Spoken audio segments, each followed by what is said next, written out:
그러나 너희 듣는 자에게 내가 이르노니 너희 원수를 사랑하며 너희를 미워하는 자를 선대하며 너희를 저주하는 자를 위하여 축복하며 너희를 모욕하는 자를 위하여 기도하라.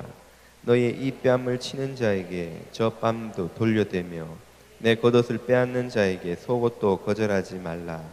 내게 구하는 자에게 주며 내 것을 가져가는 자에게 다시 달라 하지 말며 남에게 대접을 받고자 하는 대로 너희도 남을 대접하라. 너희가 만일 너희를 사랑하는 자만을 사랑하면 칭찬받을 것이 무엇이냐? 죄인들도 사랑하는 자는 사랑하느니라. 너희가 만일 선대하는 자만을 선대하면 칭찬받을 것이 무엇이냐? 죄인들도 이같이 하느니라. 너희가 받기를 바라고 사람에게 구워주면 칭찬받을 것이 무엇이냐? 죄인들도 그만큼 받고자 하여 죄인에게 구워주느니라. 오직 너희는 원수를 사랑하고 선대하며 아무것도 바라지 말고 구워주라. 그리하면 너희 상이 클 것이요 또 지극히 높으신 이의 아들이 되리니 그는 은혜를 모르는 자와 악한 자에게도 인자하심이니라. 너희 아버지의 자비로움 같이 너희도 자비로운 자가 되라. 비판하지 말라. 그리하면 너희가 비판을 받지 않을 것이요 정죄하지 말라.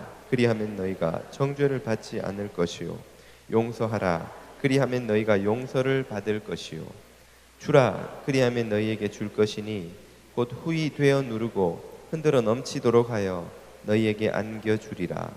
너희가 헤아리는 그 헤아림으로 너희도 헤아림을 도로 받을 것이니라.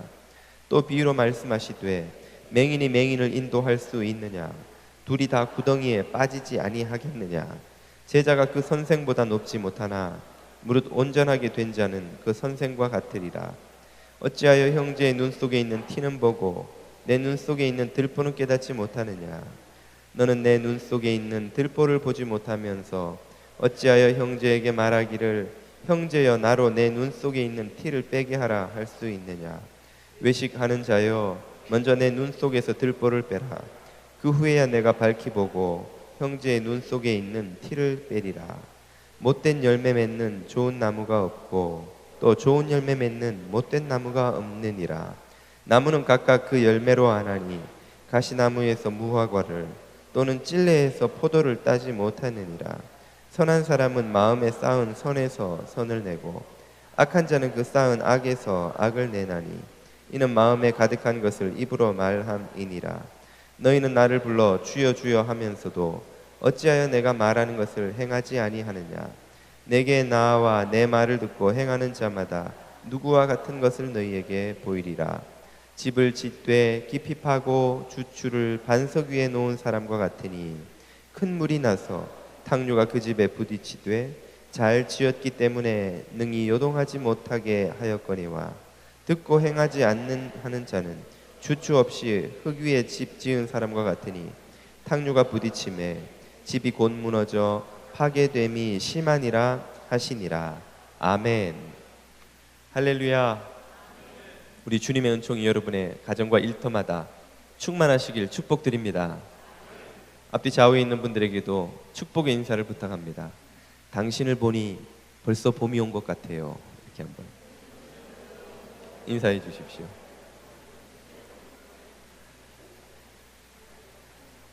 봄 같은 주님의 은혜가 여러분의 마음과 몸에 넘치시기를 축복드립니다. 지금으로부터 꼭 20년 전인 1994년에 미국에서 개봉해서 전 세계에서 7천억을 벌어들인 그해 최고 흥행작이 된 영화가 있습니다. 아카데미상 13개 부문에 노미네이트가 되었고 그 중에서 6개 상을 수상한 영화지요. 최근에 한 관객의 리뷰를 보았는데요. 그는 이 영화를 10번을 넘게 보았지만 그때마다 감동의 눈물을 흘리게 되었다. 내 인생의 최고의 영화였다. 이렇게 써놓은 것을 보기도 했습니다. 미국의 국민 배우라고 할 만한 톰 행크스가 주연한 이 영화의 제목은 무엇일까요? 예, 많은 분들이 아시다시피 바로 포레스트 검프입니다. 예, 우리 2세 분들은 못 알아들으실 수도 있겠네요. 포레스트 검프. 무시하십시오. 이 영화의 내용은 IQ 75가 되지 않는 일반인에 비해 좀 지능이 부족한 한 아이가 자라서 살아가는 한 남자의 일대기 정도라고 설명할 수가 있습니다. 무슨 장쾌한 액션이 나오는 것도 아니요, 선남선녀 아름다운 그 무슨 청춘 스타가 나오는 영화도 아닌데 왜 이 영화가 그토록 흥행을 하고 평단의 극찬을 받고 또 수많은 팬들로부터 20년에 넘게 이렇게 사랑을 받고 있는 것일까요? 그것은 이 영화가 보여주고 있는 우리 일반인들이 경험하지 못하는 삶의 방식 때문이 아닐까 저는 생각해 봅니다. 이 영화의 몇 장면을 소개해 보자면, 이 포레스트 검프는 일반인들과 아주 다른 방식의 삶을 살아가죠. 베트남 전투에 참전한 그는 소대가 적의 함정에 빠져서 다 전멸할 위기에 놓이게 됩니다. 가까스로 그 전장을 빠져나온 그에게 동료가 적이 다시 들어가면 죽으니 들어가지 말라고 말리지만 이 포레스트 검프는 그 말 뜻을 제대로 이해하지 못하죠. 왜 위험한지를 잘 충분히 실감하지 못하고 그곳에 지금 죽어가는 동료들을 구하기 위해 다시 전장으로 달려 들어가 자신도 엉덩이에 총을 맞은 상태에서 전우들을 하나씩 업어서 다 마침내 구해내고야 합니다. 이 일로 그가 미국에 돌아와 영웅 대접을 받지만 정작 본인은 왜 자신이 영웅 대접을 받아야 되는지를 잘 이해하지 못하죠. 전사한 동료 버바라고 부르는 그 흑인 군인 친구에게 전쟁이 끝나면 함께 새우잡이를 하자는 그 제안을 그 친구에게 받고는 그 약속을 지키기 위해서 미국에 돌아온 그는 생전 근처에도 가본 적이 없는 새우잡이를 시작합니다. 해본 적이 없으니 당연히 실패를 거듭하다가 망하기 직전까지 가지만 마침 그맘때 태풍이 불어서 그 지역에 있는 새우잡이 배가 포레스트 검프의 배를 빼놓고는 모조리 다 깨져버린 거예요. 그래서 완전히 그 어장이 독점 시장이 되어버려서 엄청난 새우를 잡고 큰 돈을 법니다.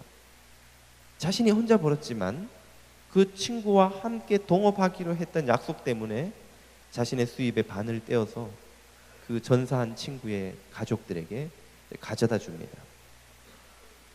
어린 시절 친구였던 포레스트 검프가 평생토록 사랑한 유일한 여자였던 이 제니를 그는 일생토록 사랑하죠. 제니가 매번 자신을 좋아한다고 말하면서도 다른 남자에게 가버리는 이유를 포레스트 검프는 잘 이해하지 못합니다. 그녀가 마약에 중독되고 다른 남자에게 버림받고 심지어 에이즈에 걸려 죽어가는 순간까지도 포레스트 검프는 오로지 제니만을 사랑합니다. 그리고 마침내 제니가 포레스트 검프의 아들만을 남기고 생을 마감했을 때에 그 자신이 그녀를 묻어주고 제니가 낳은 자신의 아들을 포레스트 검프는 키우면서 살아가게 되죠. 포레스트 검프의 삶에는 우리 일반인들이 좀처럼 이해하기 힘든 삶의 방식이 있습니다.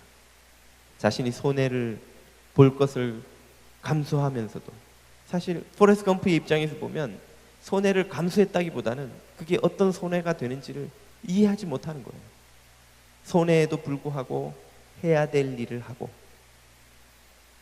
자신이 당할 어떤 실패와 손해에도 불구하고 약속을 지키기 위해 신실하고, 그리고 어떤 배신을 당하고 멸시를 당해도 한 여자만을 끝까지 무조건적으로 사랑하는 사랑, 이것이야말로 그 수많은 관객들을 감동시킨 요소라고 할 수 있습니다.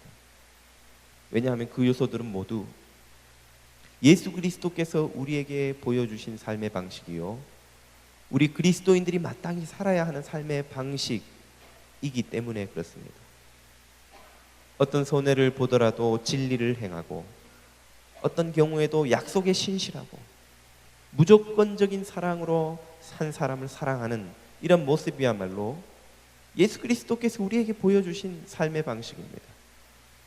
이런 삶의 방식은 세상에서 조롱받을 수도 있는 삶의 방식이지만, 그러나 예수 그리스도의 제자라면 마땅히 살아가야 하는 그런 삶의 방식인 것이죠. 포레스트 검프 영화의 첫 장면은 이렇습니다. 하늘에서 바람과 피아노 선율을 타고 하얀 깃털 하나가, 새의 깃털 하나가 떨어지다가 버스 정류장 횡단보도 앞에선 어느 신사의 어깨에 내려앉습니다. 그러나 잠시 후 바삐 그 신사가 그 자리를 뜨자 다시 공중으로 떠오른 깃털은 몇 차례 더 돌다가 벤치에 앉아있는 포레스트 검프의 구두, 그 운동화 위에 떨어지죠. 포레스트 검프는 그 깃털을 조심스럽게 집어들어서는 자신의 어머니가 어린 시절 자신에게 읽어주던 그 책갈피 사이에 곱게 끼워 넣고 그 책을 가방에 집어넣습니다. 기독교 작가인 필립 얀 씨는 이 장면을 해석하면서 하늘에서 떨어진 그 깃털은 하늘의 은혜를 상징한다고 말합니다. 하늘의 은혜를 많은 사람들이 바쁜 삶으로 말미암아 외면해버리지만, 포레스트 검프는 그 하늘의 은혜를 고이 간직하는 삶을 살았던 것이죠.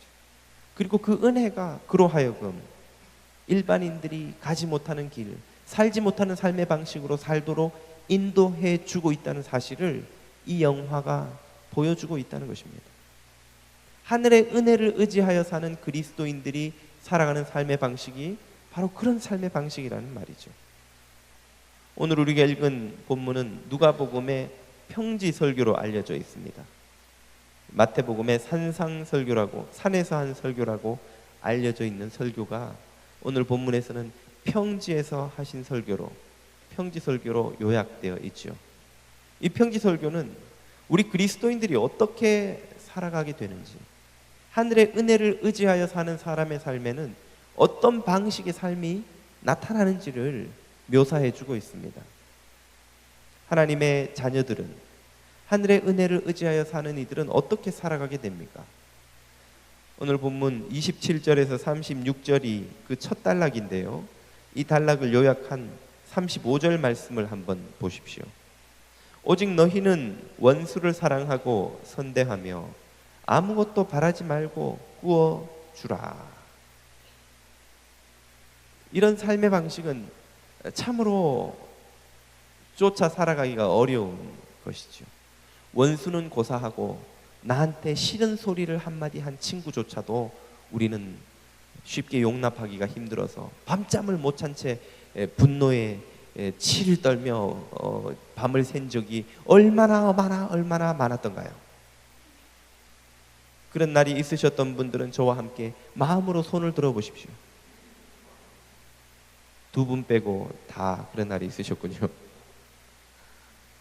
누구에게 기분 나쁜 소리 한마디만 들어도, 누구에게 모욕적인 언사 한 번만 당해도 그 일을 잊어버리지 못하고 마음에 분노와 적개심을 품고 원망과 비난으로 세월을 보내는 우리들에게 원수를 사랑하라니요, 우리를 미워하고 우리의 몸과 우리의 권리와 우리의 돈을 빼앗아간 그 원수 같은 인간들을 사랑하고 선하게 대해 주라니요, 이게 과연 가능한 일입니까? 구워주되 돌려받을 것을 기대하지 말고 거저 구워주라. 이 말은 구워주라는 게 아니라 그냥 주라는 거잖아요. 여러분, 우리가 페니 하나도 돌려받을 수 없는 곳에 주기는 얼마나 망설입니까?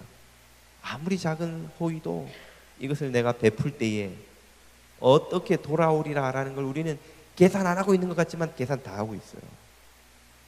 그냥 주는 것 같지만 계산을 다 하고 있습니다. 그것은 우리가 누구에게 호의를 베푸는지 보면 되죠. 매력적인 사람, 힘 있는 사람, 우리보다 부유한 사람, 그런 이들에게 호의를 베풀 상황이 되면 우리는 주저하지 않습니다. 왜요? 그것이 어떤 방식으로든 나한테 돌아오고 나한테 안 오면 내 자식들에게라도 돌아오리라는 기대가 있기 때문이죠. 그러나 우리보다 가난하고 힘없고 매력없고 마음에 안 드는 사람에게 호의를 베풀 때는 고민을 많이 해야 돼요. 결단을 많이 해야 돼요. 기도를 많이 해야 돼요. 이 사람에게 이 돈을 좀 나눠줄까 말까? 정말 내 형편에 이걸 나눠줄 수 있는가 없는가? 고민을 많이 해야 돼요. 왜? 돌려받을 길이 없거든요. 거기는 가면 밑 빠진 독이라는 걸 알거든요. 거기에는 나눠주기가 망설여지는 겁니다. 그건 우리가 작은 것 하나 베풀 때도 그것이 돌아올 가능성이 있는지 없는지를 늘 계산하고 있다는 거예요. 우리 인간의 본성이 그렇습니다. 그런 우리들이 아무것도 돌려받기를 기대하지 않고 구워준다는 게 과연 가능하기나 한가 하는 생각이 들기도 하죠. 이렇게 어려운 삶의 방식을 주님은 왜 우리에게 요구하는 것입니까? 그 이유를 바로 그 다음 절인 35절, 6절이 이렇게 말해줍니다. 두 가지 이유를 주님이 말씀하셔요. 첫째, 그리하면 너희 상이 클 것이요.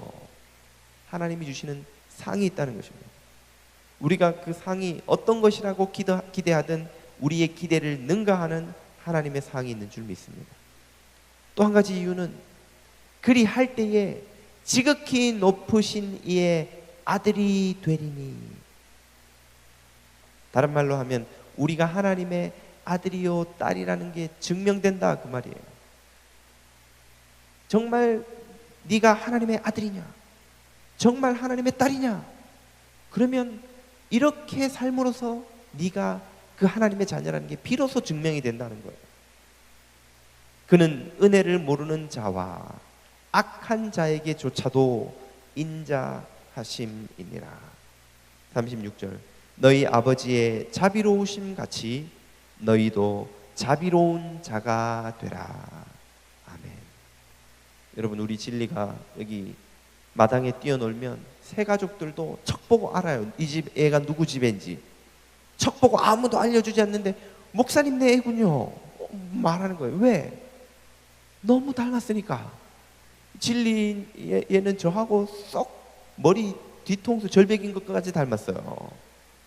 얼굴도 닮고 하는 짓도 닮고. 그래서 걱정이 많습니다. 얘가 유아부에 가서 무슨 짓을 하는지 갔다 올 때마다 물어봐요. 오늘 별일 없었냐. 교우들이 아기가 어리면 이게 머리도 좀 쓰다듬고 막 이래야 되는데 이러다가 멈칫 하시는 거예요. 목사님 머리를 쓰다듬는 것 같아가지고 머리를 못 만지겠다는 거예요. 애인지 이게 어른인지 생긴 게. 자녀의 특징은 그 부모를 닮는다는 것입니다. 우리가 하나님의 아들, 딸이라면 하나님의 모습이 우리에게 나타나게 된다는 거예요. 하나님의 가장 닮아야 하는 모습, 하나님이 나를 닮아라라고 말씀하시는 모습이 뭐냐면 나의 자비로움처럼 너희도 자비로우라는 거죠. 너희도 형제는 물론 원수에게까지 자비롭고 너그럽게 되기를 소망한다는 거예요. 그것이 주님의 소원입니다. 주님의 계획입니다. 주님의 바람입니다.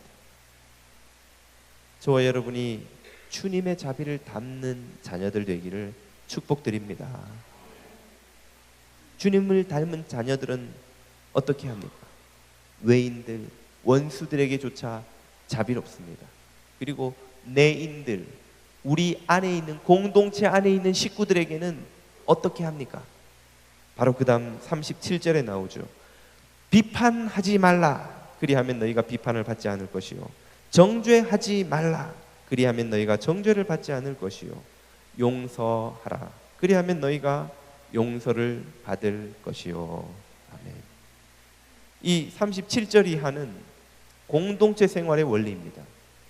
36절 이전까지는 외부 사람들을 대하는 태도라면 이 37절부터는 공동체 안에 있는 사람들을 대하는 태도예요. 이 말은 공동체를 파괴하는 가장 무서운 암과 같은 암세포가 있다면 뭐라는 말입니까? 바로 비판의 암세포라는 거예요. 이 비판은 전염성이 얼마나 강한지요. 비판의 암은 전이가 너무너무 잘 됩니다. 왜 그럴까요? 비판할 때 우리도 모르게 우리가 의인된 것인 것 같다는 착각을 갖게 되기 때문입니다. 누군가를 막 비판할 때 나는 그런 행동을 안 하기 때문에 내가 의인이 된 것 같아요. 내게 그런 자격이 있다고 믿습니다. 그 순간에는 그걸 믿기 때문에 비판하고 있는 거예요. 똑같은 죄인이라고 생각하면 내가 어떻게 그 사람을 비판하는가 할 말이 없기 때문에 못하지요. 우리는 되게 어떤 문제에 너그럽고 어떤 문제에 가혹합니까? 내가 하는 일을 누군가 하면 너그러워요. 사람이 연약하니까 저런 일도 할 수 있지, 맞아. 말은 안 하지만 속으로 나도 하고 있는 걸. 너그러워져요. 반대로 내가 안 하는 걸 누가 하면 가혹해집니다. 기독교인이 어떻게 저런 행동, 저런 말을 할 수 있단 말인가? 그 말 속에는 나는 그런 짓 안 하는데, 적어도 나는 그 정도는 아닌데 말이야. 나는 의인이라는 거죠. 그런 문제를 비판할 자격이 있는 의인이라는 거죠. 이런 우리가 우리 자신이 의롭다고 느낄 일이 거의 없어요. 사실은 인생에 실제로 의로운 일을 별로 안 하기 때문에. 그런데 그런 느낌을 갖게 해주는 순간이 언제입니까? 손 하나 까딱 안 하고 고생 안 하고 힘 안 들이고 희생 안 하면서 내가 의인 되었다는 느낌을 갖게 해주는 순간이 남을 비판할 때입니다. 죄인들을 비판할 때, 문제 있는 사람들을 비판할 때 우리는 그냥 가만히 있으면서 의인이 되는 거예요. 나의 시간과 돈과 에너지를 누군가를 위해 희생하고 손해보고 십자가를 지지 않고도 그냥 가만히 앉아서 누군가를 욕하면서 의인이 되는 거예요. 그 느낌이 너무나 좋기 때문에, 너무나 쉽게 의인됨을 경험할 수 있기 때문에 비판에 전염되는 겁니다. 여러분, 남 욕하면서 밤을 새워보세요. 피곤한가? 오히려 막 에너지가 더 막 엔돌핀이 막 솟아요. 막 그동안 스트레스가 다 풀려요. 막 누군가를 막 전문 용어로 우리 씹는다 그러죠. 잘근잘근 씹으면 아무리 욕을 해도 힘든 줄 몰라요. 반대로 누군가를 칭찬해 보세요. 5분만 하고 나면 할 말이 없어요. 5분이 뭡니까? 1분도 할 말이, 왜 칭찬을 못하는가? 누군가를 칭찬하면 그런 의로운 행동을 못하는 내가 비참해지거든요. 내가 죄인 된 것 같아요. 느낌에. 저 사람은 자신을 희생해서 저렇게 섬기는데 나는 아무것도 안 하고 있잖아요. 그 일을 안 하고 있잖아요. 그 말을 계속 하면 할수록 내가 내 의 없음이 드러나는 거예요. 기분이 나빠지는 거예요. 비참해지는 거예요. 그러니까 남을 칭찬을 못하고 안 하는 겁니다. 반대로 누군가를 비판해 보세요. 내가 안 하는 나쁜 짓을 그 사람이 하고 있어요. 그 사람을 비판하는 만큼 내가 의로워지는 거예요. 기분이 좋아져요. 아무것도 안 했는데 나는 의인이 되는 거예요. 느낌에. 그 느낌에 취해가지고 밤을 새워 욕해도 힘든 줄 몰라요. 그래서 왜 팔팍에 카페베네 뜨레주르 파리바게트 왜 막 커피집이 그렇게 많이 늘어난지 아세요? 그 커피 다 뭐 할 때 마시는 거예요? 그거 모여가지고 여러분 교회를 위해 기도를 하세요. 누군가를 막 격려해주고 칭찬을 하세요. 모여가지고 아이고 김 집사가 이번에 그랬대. 아이고 이권사 누구 온 교인을 순례하면서 온 교인 집안을 다 방문해가지고 다 끄집어내서 한 번씩 받고 지근지근 받고 넘어가는 거예요. 이 집사는 이래서 한대, 이 집사는 저래서 한대, 저 권사는 이래서 한대. 커피집 왜 그렇게 잘 되는지 여러분 그 다른 타운에 가보세요.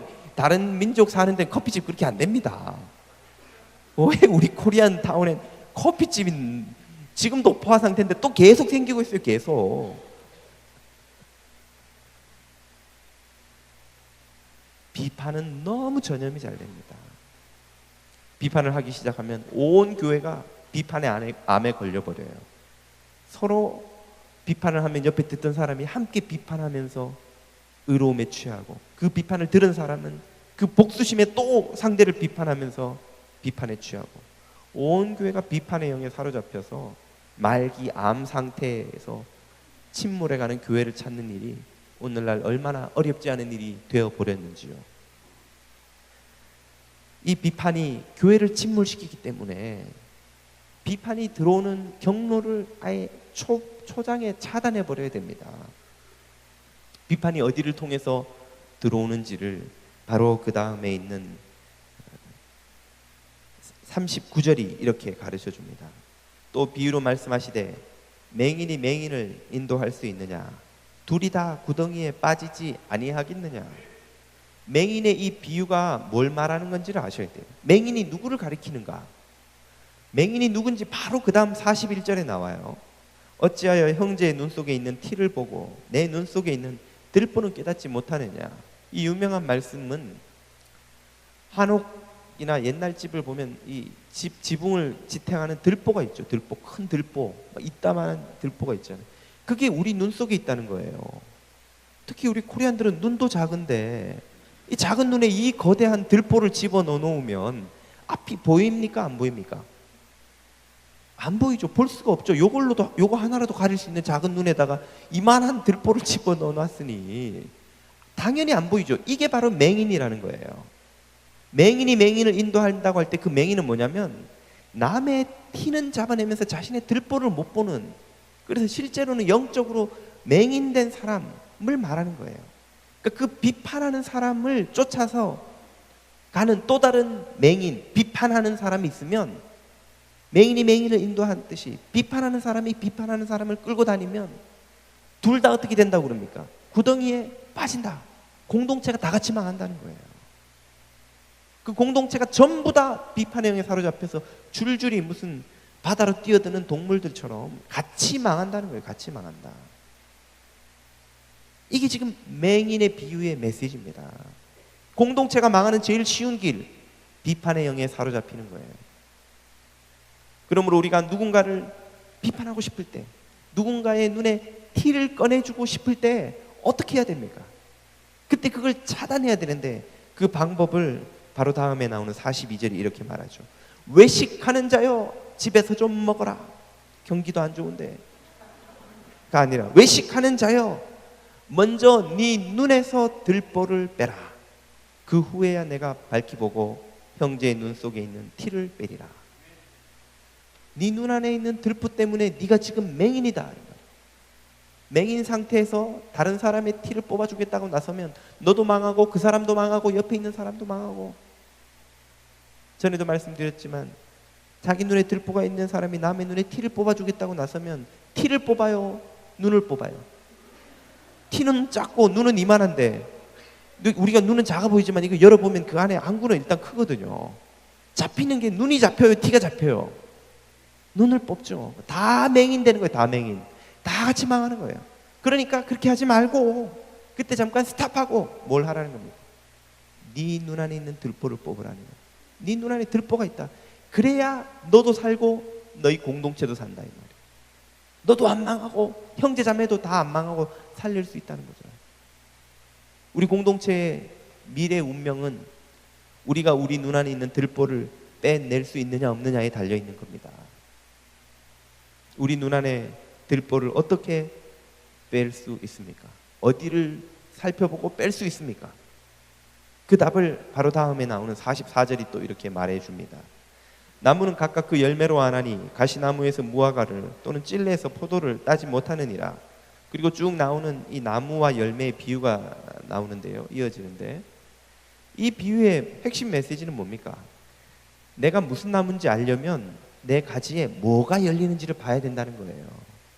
나뭇가지에는 분명히 포도나무라고 적어놨는데 그 왜 나무마다 이렇게 밑에 뭐 타이틀 붙이는 거 이런 거 있잖아요. 거기 보니 포도나무 이렇게 적혀 있는데 열리는 걸 보니까 찔레가 열리는 거예요. 그러면 이 나무는 포도나무예요, 찔레나무예요? 타이틀이 뭐든지 간에 열매를 보면 찔레나무인 거예요. 이거는 나무에는 분명히 좋은 나무라고 무화과 나무, 과실수, 무화과 이렇게 적혀 있는데 가을에 보니까 거기 무화과는 하나도 안 열리고 가시만 막 돋아나요. 그럼 이게 가시나무입니까? 무화과 나무입니까? 타이틀을 뭐라고 붙여놨더니 이건 가시나무라는 거예요.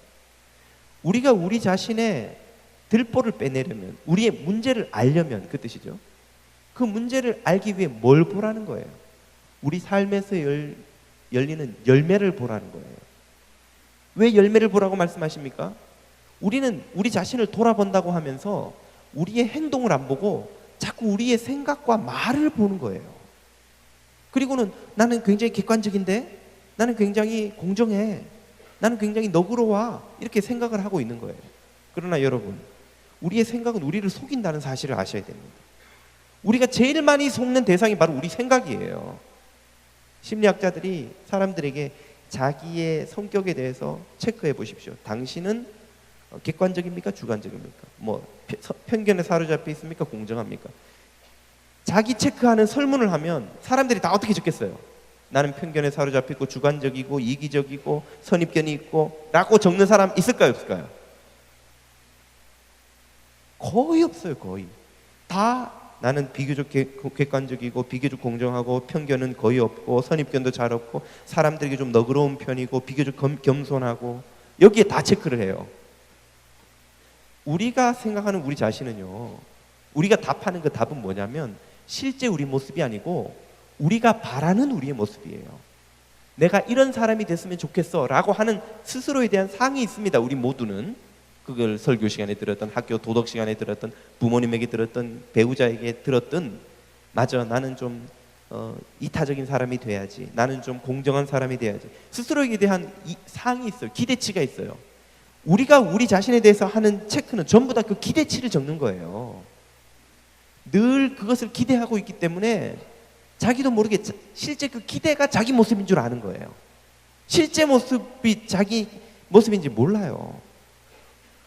우리는 우리의 기준이 이미 우리 자신의 성격과 기질에 맞춰져 있습니다. 근데 우리 성격이 삐뚤어져 있어요. 30년, 40년, 50년, 60년 동안 그 삐뚤어진 성격 갖고 살아오는 동안 우리 기준이 어떻게 되겠어요?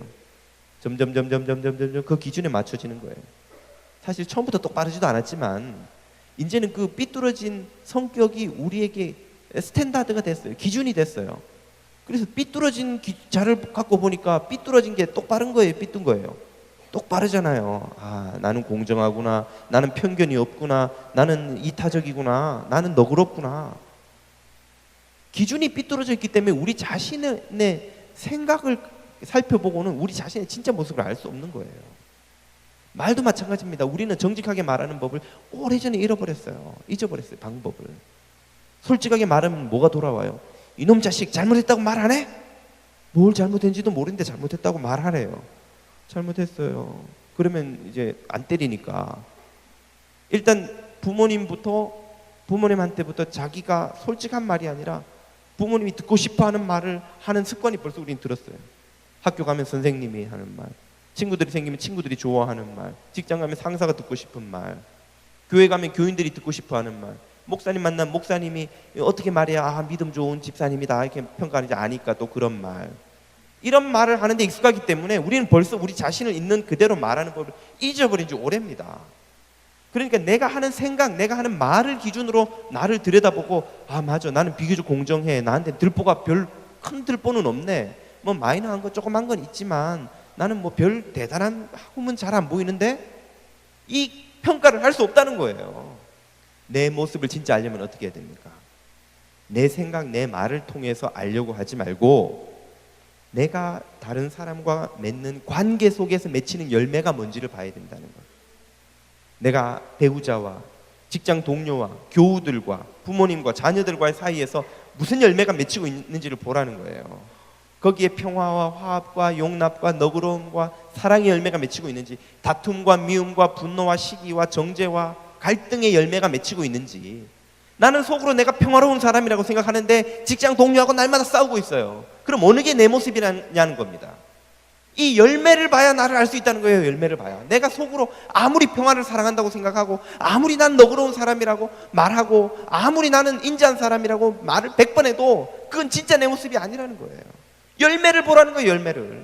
김도환 목사의 모습을 진짜 알려면 여러분, 김 목사한테는 아무리 물어봐야 소용없어요. 김 목사한테 인터뷰하는 거 다 쓸데없는 짓이에요. 사모한테 물어봐요. 사모한테. 좋은 아이들은 아닌 것 같아요. 네.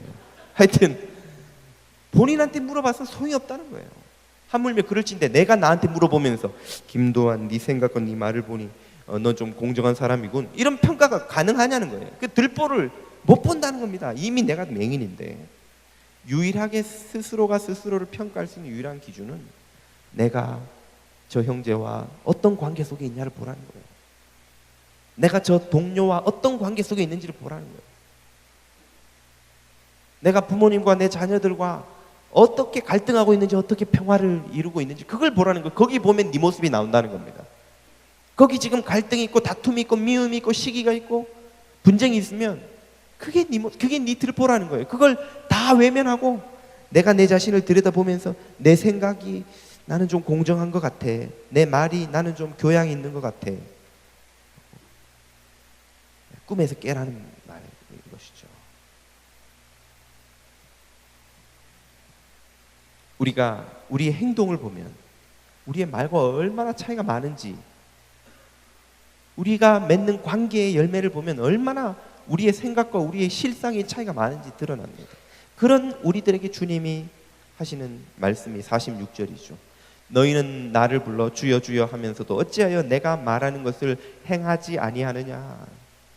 네 말을 보면 온 세상과 평화하고 싶다고 하는데 너의 행동을 보면 마누라하고 남편하고도 평화하지 못하고 옆에 있는 친구하고조차도 원수처럼 지내고 한 공동체 교회 안에 있는 사람들하고도 무슨 철천지 원수처럼 지내고 말이죠. 동료들하고도 서로 시기하고 원망하고 질투하고 지내고. 그런데 도대체 네가 무슨 평화를 사랑하고 무슨 화합하며 무슨 인자한 성격을 가지고 있다는 거냐. 나로선 이해가 안 되는구나. 주님의 말씀을 번역하면 그런 뜻이에요. 우리 자신의 힘이 아닌 은혜를 의지하는 사람만이 원수를 사랑하며 형제에게 너그러우며 자기 자신을 정말 겸손히 돌아보는 자녀로 드러나게 되는 것입니다. 포레스트 검프 영화의 마지막 장면을 보면 첫 장면과 아주 대조적이면서 거의 유사합니다. 첫 장면에 나왔던 바로 그 깃털이 또 나와요.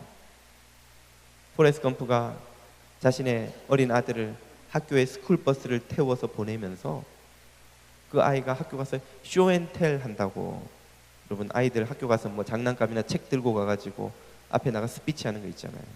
그걸 한다고 책을 한 권 들고 가는데 그 책을 보니까 첫 장면에서 나왔던 포레스트 검프가 어머니가 읽어주셨던 그 책인 거예요. 그래서 포레스트 검프가 자기 아들에게, 아들 이름도 포레스트 검프로 똑같이 짓습니다.